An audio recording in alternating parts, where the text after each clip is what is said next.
All right, let's dive right in. In this strategic preview, we're going to pull back the curtain on the Certified Professional Biller exam. We're going to focus on some of the highest stakes topics you'll face and show you how to think about them in a completely different way. Okay, let's start with a hard truth. In medical billing, documentation isn't just a good idea, it's everything. Every single line on a claim has to be backed by solid proof. Without it, you're completely exposed. And that proof, the medical record, it's not something you can just file away and forget about once you get paid. Nope. There are super strict rules for how long you have to keep it, and trust me, they are not suggestions. And this is where it gets really serious. Getting this stuff wrong doesn't just mean you get a denied claim. It can lead to investigations, huge fines, and it can absolutely be a career ender. The stakes really couldn't be any higher. So, with those stakes in mind, we're going to show you how we do things. Now, this isn't a full-blown lecture. Think of it as a strategic peek into the system we use to build the kind of compliance mindset you need to crush the exam and build a real career. Let's kick things off with the biggest problem we see. We call it the memorization trap. And it's pretty much the main reason so many smart, capable candidates get stuck on the compliance parts of the CPB exam.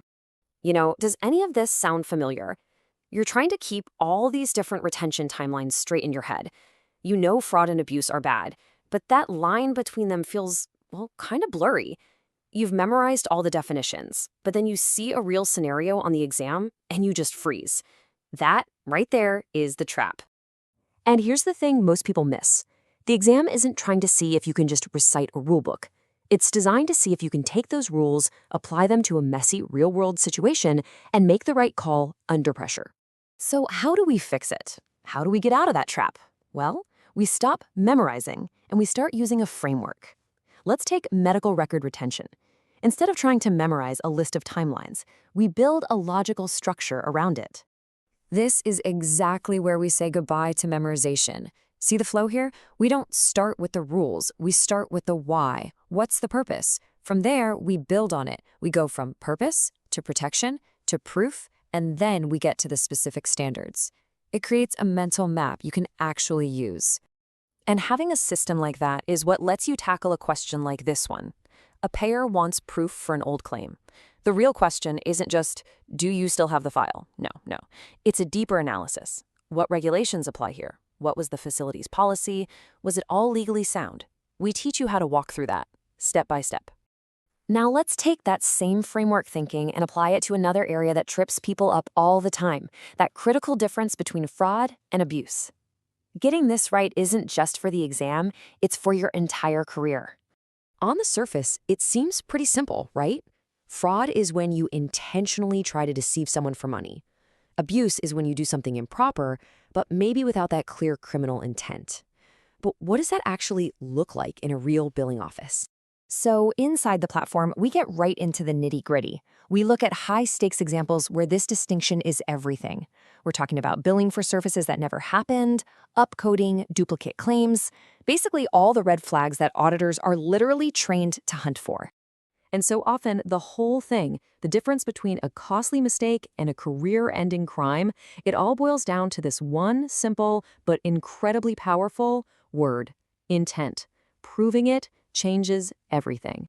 Okay, so let's put these frameworks together. Here's a quick mini case that shows you exactly how you need to be thinking, not just for the exam, but on the job. So picture this. There's a clinic that has a bit of a habit. They're routinely billing for services where the documentation is, well, it's pretty weak. Sometimes it's missing altogether. They just kind of assume the work was done. What's the risk? Now, a novice might just see a simple documentation error, but a certified professional, you have to think deeper. Is this pattern of poor documentation a form of abuse? Or could an investigator argue that doing this routinely shows a willful disregard for the rules, which implies intent, which could make it fraud? You see the layers? That's compliance judgment. And this right here is where our entire system clicks into place. We don't teach these things as separate, isolated topics. We show you how they are all deeply connected. Think about it this way. Medical record retention, that's your shield. It protects every claim. The rules on fraud and abuse, those are the fences defining the legal boundaries you have to stay within. And what's the gate that connects that shield and those fences? It's documentation, every single time. And that's really the heart of it. Inside Exam Coaches, we're not just handing you a pile of bricks and wishing you luck. We show you how to build the house. These ideas aren't just facts to memorize. They are an integrated system that you'll use every single day. So yeah, this is about so much more than billing rules. We're training a new way of thinking. It's a system built on solid compliance thinking, sharp documentation logic, and that crucial fraud awareness judgment. Because at the end of the day, that's the secret. Passing this exam and having a great career isn't about how many definitions you can cram into your brain. It's about your ability to look at a real claim, a real process, and spot the risk instantly. Look, we've only just scratched the surface here. This was a preview of the method. The complete, integrated framework to help you master all of this, it's waiting for you inside.